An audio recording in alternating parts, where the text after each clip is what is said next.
Knygos anatomija. Kastukas sugrįžo. Teksto anatomija pagal Mildą Pleitaitę. Pradžia. Sukurti knygą vaikams ir šeimai apie Mikalojų Konstantiną Čiurlionį norėjau jau seniai. Ilgus metus dirbdama Čiurlionio namuose Vilniuje bendrauju su lankytojais, vedu edukacijas įvairaus amžiaus vaikams. Jau prieš 10 metų atsirado pirmoji mūsų su Kazimieru pasakų knyga Šiandien karaliai mums pasaką seka. Parašėme ją tokią todėl, kad dar buvome nepriaugę iki mūsų naujojo darbo. Kastukas sugrįžo, knyga, apie kurią ilgai galvojome, bet vis nedrįsdavome ir neleidome savo pradėti rašyti. Pasiruošimas. Ruoštis, kaip ir minėjau, pradėjome tikrai seniai. Jau kurį laiką dirsčiojau į įvairaus turinio ir žanro knygas vaikams. Nutarę rašyti apie Čiurlionį, ėmėme galvoti, koksgi žanras labiausiai įtrauktų jaunuosius skaitytojus. Neatsitiktinai rankose atsirado knyga Grybo auksas, kuri tarsi buvo dar vienas ženklas, kad mūsų knyga turi atsirasti. Vesdama edukacijas vaikams, jau puikiai žinojau visą biografiją.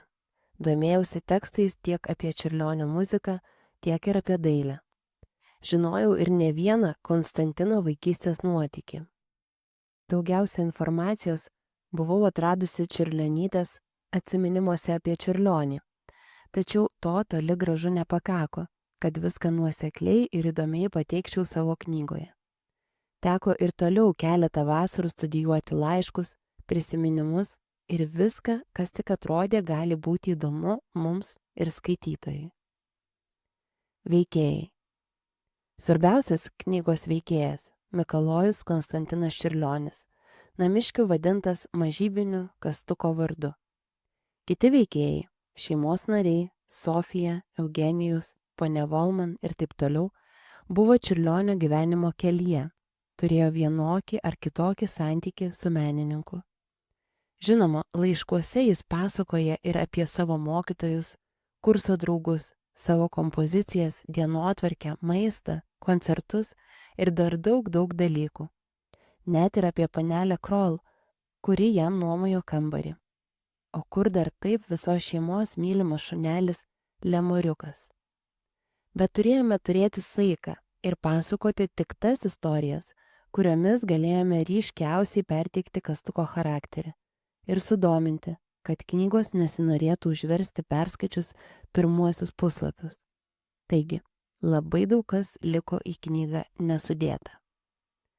Knygoje visi tekstai paremti tikrais faktais, tad improvizacijoms vietos neliko. Istorijos tikros. Knygos puslapiais keliaujama per menininko gyvenimą atsiduriant ten, kur tuo metu buvo Kastukas. Siužetas. Kastukas sugrįžo kūrėjo gyvenimo istorija. Istorija, kurią galima pildyti ir pildyti. Tai tarsi pirmoji pažintis, skatinanti toliau domėtis, ieškoti ir atrasti. Stengiamės kuo nuosekliau papasakoti apie menininko gyvenimą. Tačiau, žinoma, visų išgyvenimų, kelionių, kūrybos chronologijos, nutikimų, įspūdžių užfiksuoti negalėjome.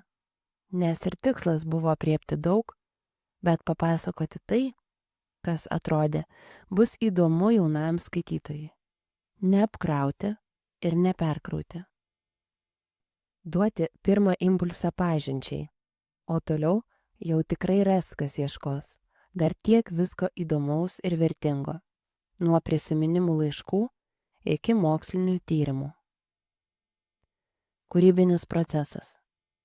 Procesas buvo išties ilgas, net labai, bet įdomus. Pirmiausia, teko apsispręsti, kokiu stiliumi rašysime. Pradžioje net bandėme daryti komiksą, bet greit supratom, kad tai ne šiai knygai. Tuomet amžiaus tarpsnis ir teksto svoris. Net baisu, kiek laiko praleidom diskutuodami, ginčydamiesi. Atrodo, jau jauti, kaip turi būti, bet po kiek laiko ir vėl abejoji. Ieškai kito varianto ar grįžti prie senojo. Galų gale sugalvojome, kad knyga bus šeimai. Tuomet atsirado galimybė pateikti ir informacinį bloką, debesėlius, kuriuose įrašyta enciklopedinė informacija. Ji reikalinga skaitant pagrindinį tekstą. Jei Kastukas eina susitikti su geniuku, mes paaiškiname, kas tas personažas, ką jis reiškia Čiurlioniui. Norėjome ir dar daugiau tokios informacijos pateikti. Pavyzdžiui, paaiškinti, kas yra batuta, mazurka, ar net papasakoti Druskininkų miesto legendą. Bet įsitraukus į darbą dailininkiai, pasirodė, kad knyga neturės kuo kvėpuoti. Neliks vietos vizualiam pasakojimui, tad informacijos srautą smarkiai karpėme. Knygos pradžia buvo perrašoma ne vieną ir ne 4 kartus, kol po truputį atsirado raktas, tiek dailininkiai, tiek ir mums. Dirbdavome tikrai daug, nuo lentelės su visais menininko gyvenimo įvykiais iki laiškų citatų atrinkimo ir kitos informacijos sisteminimo, o jos buvo labai daug. Tad vėl teko galvoti, diskutuoti, kodėl ši, o ne kita istorija turi atsidurti knygoje. Keleri metai prabėgo prie stalo su gausybė knygų, o paskutinieji buvo tokie įtempti, kad susitikimai su dailininkė tapdavo pramoga ir galimybė atsitraukti nuo rašymo.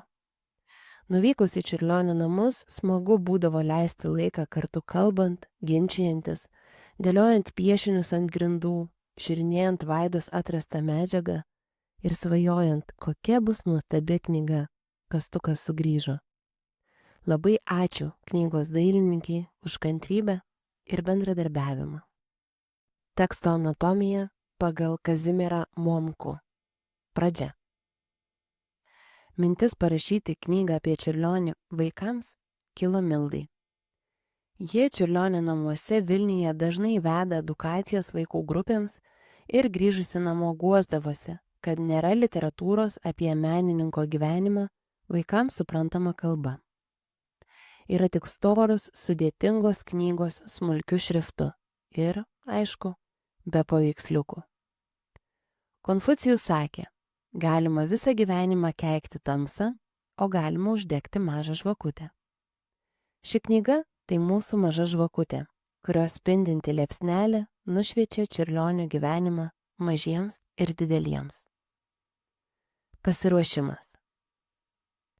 Kiekvienas iš mūsų pradžioje turėjome savo sritį, tačiau įpusėjus darbus viskas persipynė ir mes ėmėm blaškytis po visas sritis. Milda labai daug laiko praleido skaitydama ir nagrinėdama šaltinius apie Čiurlionį, pasižymėdama vertus dėmesio įvykius bei citatas. Bandžiau ir aš prisidėti, tačiau sugebėjau nuosekliai išstudijuoti tik vieną knygą. Visą kitą skaičiau tik ten, kur man pirštu parodydavo. Medžiagos rinkimas ir klasifikavimas užtruko daugiau nei metus, gal net 2. Tai buvo akademinis etapas, po kurio mus ištiko kitas galvos skausmas. O kas dabar? Kaip visą tai, ką sužinojom, pasakyti vaizdžiai ir suprantamai vaikams? Gal tai turi būti komiksas, o gal vadovėlis, gal romanas, o gal tiesiog chronologiniai įvykiai? Ilgai blaškėmės, kūrėme bandomasias versijas. Skaitėme kaip vaikai ir kaip suaugusieji, davėme skaityti pažįstamų vaikams. Galiausiai atrinkome ne tik vaikams, bet ir mums patiems patrauklų žanrą ir formatą. Veikėjai. Visi knygos veikėjai vienaip ar kitaip susiję su Čiurlioniu. Vieniems skirta daugiau dėmesio, kiti paminėti probėgšmais. Knygos turinys sukasi apie Kastuko gyvenimo įvykius. Kokie veikėjai pasirodo tam tikro įvykio aplinkoje, tokie ir paminėti. Turėjome didesnį rūpestį, kaip atrinkti svarbiausius įvykius, nes jų buvome parengę daug daugiau nei tilpo knygelėje. Teko skirti net porą knygos puslapių vien Čiurlionio bičiuliams Vilniuje aprašyti. Visi veikėjai bei įvykiai yra realūs, aprašyti remiantis istoriniais faktais ir šaltiniais. Labai pagelbėjo Mikalojaus Konstantino laiškai. Jie perteikė to laikotarpio dvasią, veikėjams įpūtė gyvybės ir emocijų. Siužetas. Atrinkome įvykius, kurie labiausiai atskleidžia Konstantiną kaip asmenį, stipriausiai išryškina jo emocijas, talentus, meilę šeimai, bičiuliams bei gimtiesiems namams. Įvykius, kuriais Čiurlionis gali prabilti vaikams suprantama kalba. Visa istorija pateikta chronologiškai. Sunkiausia buvo atrinkti pačius įvykius, nes mus ribojo knygelės apimtis. Manau, pavyko pasiekti aukso vidurį. Knygelė skaitytojus pasitiko nei per trumpa, nei per ilga. Kūrybinis procesas. Rašėme tiek atskirai, tiek kartu. Ar buvo sunku? Buvo dienų, kai tiesiog ginčydavomės. Buvo dienų, kai dirbame kiekvienas užsidarę savo kambarėlyje. Ir buvo dienų, kai visi kartu darniai dėliojame Čiurlionio gyvenimo mozaiką. Kaip jau minėjau, buvo sukurtos kelios bandomosios versijos įvairiais stiliais ir žanrais. Tinkamiausia pasirinkome bendru susitarimu su dailininkė Vaida. Be abejo, buvome atsidūrę akligatviuose, bet mus išgelbėjo draugystė ir tai, kad palaikėme vienas kitą. Kuriam nors puolusi panika, kad nieko neišeis, pasigirzdavo tvirtas viskas bus gerai. Labai daug pagelbėjo bendras darbas Druskininkuose ir Čiurlionio gimtųjų vietų, o ypač namelio aplankymas. Iliustracijų anatomija pagal Vaidą Kunigėlytę. Stilius. Tai mano pirma tokios apimties ir gausiai iliustruota knyga. Iki jos kūriau tik knygų viršelius ir kelias iliustracijas kitokio žanro knygoms. Iliustracijų stilius keitėsi bedirbant, o artėjant prie pabaigos teko grįžti prie pradinių iliustracijų ir daugumą net perpiešti. Tyrimas. Kurdama susidūriau su vaizdinės medžiagos stoka. Nėra daug išlikę Čiurlionio nuotraukų. 20 amžiaus pradžioje fotografijos buvo retenybė, prabanga. Truputį padėjo autoriai, bet didesnę dalį surinkau pati. Stengiausi labai nenutolti nuo vaizduojamojo laikotarpio. Tyrinėjau tuometinius Varšuvoje leistus žurnalus ir to laikmečio madas. Peržiūrėjau didesnę dalį Sofijos, Konstantino ir jų aplinkos žmonių nuotraukų. Skaičiau apie tuometinę inteligentiją, pažiūrėjau filmą Laiškai Sofijai.